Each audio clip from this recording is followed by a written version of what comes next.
not here. Now I'm here. Hey, Catherine. Welcome. Oh, I feel like I'm a little bit. Well, I guess it's okay. Still trying to position myself in my little circle, which I might change to a hex. Probably should change to a hex, since that's kind of my channel name and all that. But I'm still getting used to it. I don't know if it was just something else going on. Why I felt like my video was lagging yesterday. Hopefully that will not happen today. All right, we are back for what I presume will be the last part at our look at adventuring through the lens of the First Edition AD&D Player's Handbook, specifically the section we're talking. We started on page 106. We're now on page 107. Or no, I think we started on page maybe 104, I guess. Anyhow, it's the adventuring section. It's the very back of the book, right before the appendices. We covered a lot of great stuff. It's all players-facing material, a little bit of mechanics mixed in with a lot of guidance that I think we thought was underappreciated, underserved. Lo says, turn the mic up a little. All right, I can do that. Unappreciated, underserved in role playing, in I guess modern role playing materials. Let me get my volume up a touch. I can go up. Let's see. All right. Hopefully that's better. I don't want to be peaking too high. Hopefully that puts me in the right range. My meters are showing up pretty good, but sometimes it's hard to tell what I'm seeing locally versus what's coming up. So hopefully that's good. The last section aims to be a good one. It is called Successful Adventures. And I thought, part of me wanted to just squeeze it all in yesterday and blow it out, but I thought this would be a good section. It's a little bit long too, so I didn't want to give it short shrift in order just to make time. So I thought I'd do it today. And I am drinking. Here's a what is this? Spindrift. What flavor am I on today? Blood orange tangerine, swig for the working man. It's a little better. Just so that I'm not, other folks, are you guys also feeling the volume is low? I don't want to get one person's volume at a good level and everyone else I'm peaking and blowing out. So let me know if there's a consensus on the volumes. In the meantime, I shall read. Successful Adventures. Few players are so skillful or at fantasy role-playing games as to not benefit from advice. Also, many readers will be new to this form, if not totally uninitiated. So what follows are some basic guidelines as to how good players approach the game, and as continued success leads towards even more achievement, those who play might actually become great. Sound is good, vision is good. Okay. The most common form of advanced Dungeons & Dragons play is the underground adventure. I felt like we read this yesterday, but I'll read it again. Whether in dungeons, cave complexes, temple mazes, and labyrinths, or whatever, the main thrust of this section will logically aim at improving play in just those areas, just those sorts of settings. The outdoor and city adventure will be touched on thereafter. Now, assume that a game is scheduled tomorrow, and you're going to get ready for it well in advance so as to have as much actual playing time as possible. No sense in spending precious adventure minutes with the mundane preparations coming to the game. And hey, that let's prep for the game before the game time is probably advice that is certainly as useful now as it was before. Let's see if they have any particular techniques in mind. First, get in touch with all those who will be included in the adventure, or if all are not available, at least talk to the better players so that you will be able to set an objective for the adventure. Well, I don't know. Again, you know what? I can empathize with trying to talk to the quote-unquote better players, but that's kind of funny. A lot of people I think would bristle at that. Like, why didn't you call me? You called Tom and Tim or Sarah instead. It's like, well, they're the better players. Sorry, pal. Sorry, pal, you didn't make the cut.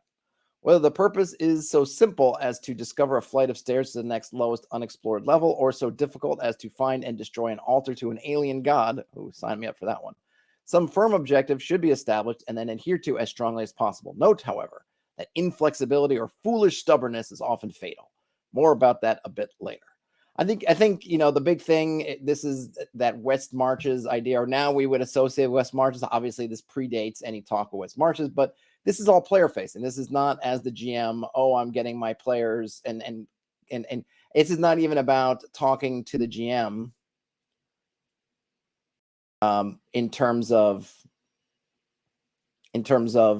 what we want to do. This is literally getting together with other players pre-game, before the game, and deciding this is what we want to do. Direct Sun says, when am I getting back to Vance? I know I keep putting it off, Direct Sun. I need to just put out the thing of getting back on it because, yeah, we fell off the wagon. And I said, I'll be back after the summer. And now it's January. But I do want to go back and finish it, Direct Sun. Maybe this is just the reminder I need. I just need to kick off and give people folks to do the next story. It's coming because it's been on my mind. It's been on my mind. Lo says that they're running an AD&D solo hex crawl. Oh, nice. I'm curious. What tool are you using, Lo? Because I saw there's a new version of what's it? The GM emulator. Is it Mystic? No, something. I don't know. That I've used in the past. I need to check out. I need to check out version 2 to see if what's new. All right, back to this. Once the objective has been established, consider how well the party playing will suit the needs which it has engendered. Will the characters have the means of accomplishing the goal? Is it well balanced so they can cope with typical problems expected in the fulfillment of the objective? Will it be necessary to find mercenary non-player characters or hire men-at-arms in order to give the party the necessary muscle? Is any special equipment needed? When agreement regarding these and any similar questions has been reached, each participant must ready his or her character, but preparations must be made with the welfare of the whole group in mind. You know, again, good stuff. Hey, game plan it out. Hey, we want to go find this thing, destroy the altar to an alien god. I think we're going to need certain things. We probably need a cleric. If we don't have a cleric, we probably need to get a priest from the village, somebody that maybe can consecrate and remove the desecration on the altar. We might want, depending on what else we know about the situation, we might want these other things. Oh, if there's only 3 of us, we're going to need some men at arms. We're going to need equipment, obviously, if we have to delve into somewhere, wherever this place is. And this is all pre-game. This is not on game night. This is literally in that space between game days. Like, I guess at this point, people were talking on the phone because there's no internet. There's nothing like that going on. I don't even think early BBSs are really up and running at this point. So this is all just sort of offline, getting together, saying, okay, we want to do this thing next game session. And what do we need to get figured out about it? And let's do that stuff. I mean, I guess at this point in our day and age, it seems almost insane that folks would spend so much time. I mean, at least playing in kind of an offline type scenario. People just don't tend to be forward thinking about their game sessions. But I like the thought. I like the idea. I'd love to be able to engender that to players is, oh, before the game, we're playing on Thursday, then Monday, Tuesday, why don't you guys get together, figure out what you want to do, and prep all your stuff out. I think this also assumes that you're in the style of West Marches nowadays, you're starting in town, so you can possibly offline without really having to deal with the GM, just go and get all your supplies, and you don't need to role play it out or do it on game day. You can just say, oh, I went to the supply shop, bought 50 gold pieces worth of supplies. I've written it off my character sheet. I've added it to my gear. Certainly for me as a DM, I'd be like, that's great. If we don't need to have an interaction and we can just do that in between sessions and then start with leaving town, more is the better. Mythic. Yes. Thank you, Bullet Catcher. Mythic is I don't know why I was thinking Mystic, but yeah. Frederick says, plan out with the group. No fun. Plan a big game. The players do something else. Yeah. I mean, you want to be on the same page, hopefully. Each character, well, no, wait a minute. I missed a paragraph here. Cooperation amongst party members is a major key to success, particularly when the characters are relatively low level. Later, when players have characters of 9th, 10th, or even higher level, it will be a slightly different matter. For then, in some adventures, will be with but 1 or 2 player characters participating, and the balance of the group will be made up of henchmen whose general cooperation is relatively assured. So once you have followers and you're up high level, you're the fighter lord, and you have all these your household knights and all that, then you don't need to rely on having a big group of players, and your guys are relatively loyal and competent, etc. But to gain the upper levels, it is essential that a character survive, and survival at lower levels is usually dependent upon group action and team spirit. Cooperation must begin when the party prepares for the adventure and continue through safe return to base and division of spoils, including the special treatment required for any unfortunate character cursed, diseased, maimed, or killed. You got to get along. You got to play as a group. If you try to go lone wolf, either you're going to get burned, the rest of the party is going to get burned, or most likely both. K5K says, I encourage my players to get together in our Discord over the week to discuss future plans. How much plan they do always gets reflected in play. Yeah, I've tried to encourage my players to do that. It hasn't turned up well. It hasn't mattered. Keep doing that. It hasn't mattered too much. They haven't been burned too much by it. but I always encourage them. You don't need to wait until we're about to start to hash out discussions or ask me questions. I'm happy to answer questions that don't take actions. I'm not going to, because we're right in the wild, we're not ending back in town. So it's a situation in which they can't really use downtime sort of research activities. So I'm not going to answer questions that they don't have reasonable way of kind of knowing from their surroundings. Like, oh, I want to go hunting. No, that's an action you're going to have to take while you're playing. But other than that, if they have things about what happened before and they want to kind of get things straight, happy to ask questions. Fortunately, my party, my players haven't tended to take advantage of that either with their fellow players or with myself. But it's not a big deal. Each character has a selection of equipment which he or she will carry on the adventure. Particulars should be given to the party if any equipment is possibly redundant, newly conceived, or possible special use considering the established goal of the adventure. In like manner, spells must be selected in cooperation with other spellcasters in general, so that attack, defense, and assistance modes will be balanced properly and complement the strengths and weaknesses of the party as a whole. Characters must know each other's strengths and weaknesses, physical and mental, in order to meet the problem posed with the correct character or combination thereof. Does the group have sufficient equipment of the elementary sort to meet both expected and unexpected challenges? Rope, spikes, poles, torches, oil, etc. Are we burdening ourselves with too much because of simple duplication? Too many torches, everybody has a 10-foot pole, and so on. Do we have as broad a spectrum of spells as possible so as to be able to have a good chance against the unexpected, considering the objective and what it requires in spells? Is there some magic item which one of the party members possesses that will be of special help or general assurance of survival in this adventure? All this should be done before play begins, for it is time-consuming, and the readying of a party can require several hours if there are more than 6 characters involved. Certainly, it can take a long time, and I think for anyone who's played, because I've never been in a group that was so efficient as to plan all this out beforehand. Heck, I don't think I've ever been in a group when we've had multiple spellcasters where, including when I was playing one, when we would really talk that much together about our spell preparation.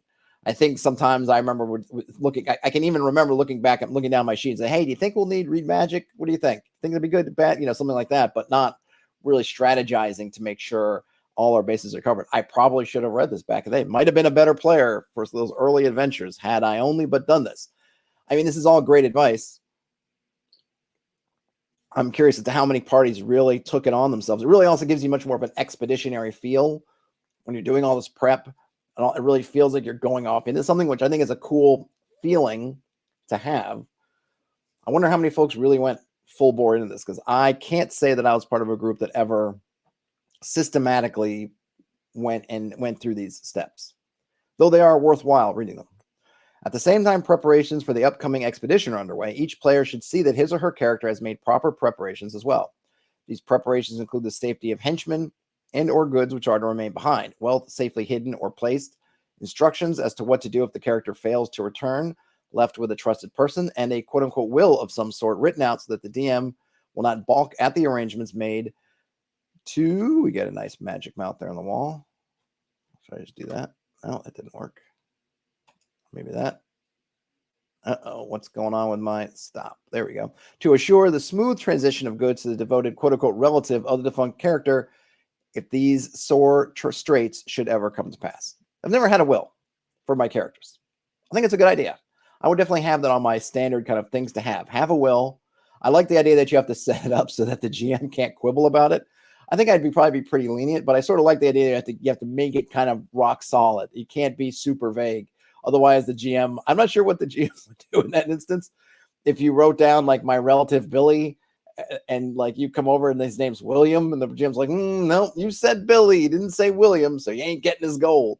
It's kind of funny, but I appreciate that. I think it's just as well for the party. I mean, yeah, the GM, it's kind of interesting that you kind of make it pass sort of legal muster with the GM, but I'd almost be more worried about, are the other characters in the party going to uphold this will, or is it going to come a point where when my relative shows up and the party's like, I don't know, I don't know what happened to Bill. He just wandered off one day, and who's to say? Oh, this ring, it might look like Bill's, but it's not. It's mine. I mean, obviously there is sort of a sense of, hey, if you guys don't take care of my inheritance, then when something happens to you, we're not going to take care of your inheritance. So there is definitely kind of a mutually beneficial arrangement for the players as to making sure all this stuff's taken care of. But still, that the wording is pretty kind of funny to me, because it's not like there's a law a lawyer in town, ambulance chasing, dungeon chasing. What would you call an ambulance chaser in that case? An adventurer chasing lawyer?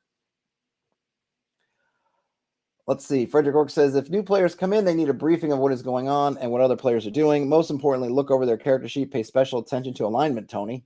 The K5K says, I did a will once just to mess with other players. I deposited with the local NPC mayor. Yeah, that's good. Well, I think Frederick Ork mentions forgery, but that's why you place it with the mayor, because it's not so much the forging part, but the fact is that this is the last one that was sort of attested to, right? That's kind of, you get that signature, that seal. This will has been attested to in front of witnesses. And that is the last legally binding one. I really like the idea, and you could have some fun with it. But I think for the players, I'd want to keep it pretty smooth, because the idea here is we're running a game that could be very lethal, lots of players going on, coming in and out potentially, and you just want to be able to someone to benefit, right? Because I'm one who will go with the stickler start at first level. I don't know. I just kind of dig that. Maybe I'm just old fashioned, but I really dig the first level start. So then, being able to get your equipment or whatever comes back with you to this new character is kind of vital, because if they're going to go on expeditions with characters who are much higher level, sure, the experience they get is going to boost them up quickly, but they have to survive. And you don't want to keep just like Tom Jr., Tom the Third, Tom the Fourth, just keep going out in the wilderness and in their cloth and their loincloths and getting slaughtered. The K5K says most of the time wills are just to hand over your equipment from your current to your next character. Yeah, right. I mean, that's right. That's the meta purpose. But it was just funny that they had this, they kind of give it this little bit like you have to make it in some kind of legalese so that the GM doesn't try to weasel through some loophole somewhere. I'm not sure why, but I guess it could happen. With everything just about all set to go, a few more touches will be of great help. Assign formations for the group: 10-foot corridor, 20-foot corridor, door opening, and any other formation which your party might commonly assume. It is always a wise idea to have the very short characters in the front rank, elves and dwarves in the flanks, and at least one sturdy fighter in the rear if the party is sufficiently large. Draw these formations out on paper. Possibly a referee will require copies for reference, identifying each character carefully. The leader who is to make decisions and give directions for the party must be in the front rank, or in the second rank if he or she is tall compared to the characters before. The leader should keep a sketch or trailing map as the adventure gets underway, and another member of the expedition should keep a carefully drawn map as well. Continuing with the, yes, Frederick Ork, but if they did this all in the dungeon, then they couldn't get it to the mayor. And I'm guessing you could make an easy rule that it must be the person whose will it is to get it to the mayor or some or some authority figure. Of course, someone could then, use some sort of a disguise, polymorph. I mean, yeah, you go through sufficient trouble, of course you could get it done. But, I think a couple of simple rules, I think you can knock out most of these forgery attempts, at least at low levels. All right, so I like the idea of coming up with, I mentioned before, this idea of a standard operating procedure, and I think it could be a good thing to have, and this is certainly something that you could do. Ask for, what's your marching order in a narrow space? What's your marching order in a wide space? What's your door breaching formation? And then any other, if there's another special circumstance you want. The idea of having dwarves and elves in the flanks is, I'm pretty sure, for kind of secret doors, slanting passages, that kind of stuff. And of course, fighter at the rear in case something comes at you from the rear. If you have that many folks available. Obviously, if you don't, you don't. I feel like my visuals are lagging again. I don't know what it is. Did putting that filter on just start to slow me down? I don't know.